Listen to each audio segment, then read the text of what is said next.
আজ রবিবার 23 ফেব্রুয়ারি 2025, 10 ফাল্গুন 1431 বঙ্গাব্দ, 23 সাবান 1446 হিজরি। জানিয়ে দেব আজকের দৈনিক আমার দেশ পত্রিকার শিরোনামগুলো। মডেল মসজিদে অঢেল দুর্নীতি, 9,500 কোটি টাকার প্রকল্পে 4,000 কোটি টাকা লুট। দুর্নীতির আলামত পেয়ে অর্থায়ন করেনি সৌদি সরকার। সোনার দামে কেনা হয় মসজিদের জমি। লুটপাটের তদন্ত করছে 2 মন্ত্রণালয়। রিমান্ডে আলেমদের জিজ্ঞাসাবাদ করতেন সন্তোষ শর্মা। ভারত বিদ্বেষী ট্যাগ দিয়ে হুমকি দিতেন। হিন্দুভাষী আরেকজন থাকতেন সঙ্গে। অভিযোগ অস্বীকার সন্তোষ শর্মার। ছাত্রদের রাজনৈতিক দলের নেতা নির্ধারণ চূড়ান্ত পর্যায়ে।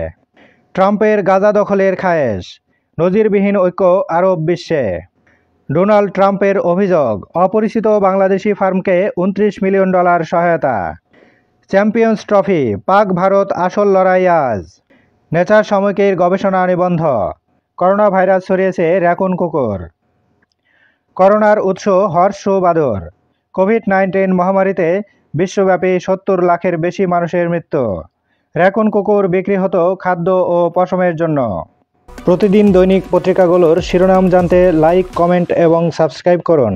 এবার শেষের পাতা, বইমেলা প্রতিদিন। শেষ সময়ে চিরচেনা রূপে ফিরছে বইমেলা। প্রতিদিন আসছে নতুন বই। 22 দিনে জমা 2356টি। মার্চে দলগুলোর সঙ্গে ঐক্যমত কমিশনের ধারাবাহিক বৈঠক। সবার সম্মতিতে ঘোষণা হবে জুলাই চার্টার। যশোর বিএনপির সম্মেলনে তারেক রহমান। অন্তর্বর্তী সরকারের প্রধান কাজ স্বচ্ছ নির্বাচন উপহার দেয়া। খুলনা জেলা পরিষদ, দুর্নীতি জালিয়াতিতে অভিযুক্ত কর্মকর্তা মাহবুব এখনও বহাল। বদলির আদেশ উপেক্ষা করে চাকরিতে। তদন্ত প্রতিবেদন ধামাচাপা। 5 আগস্টের পর ভোল পাল্টেছেন। 2,000 কোটির প্রকল্পে খরচ 18,000 কোটি টাকা। কক্সবাজারে রেলপথ প্রকল্প।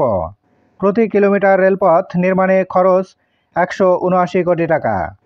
ভারত, পাকিস্তান, চীন ও ভিয়েতনামে এই খরচ 12 থেকে 17 কোটি টাকা। লুটপাটে জড়িত রেলের সাবেক ডিজি আমজাদ হোসেন।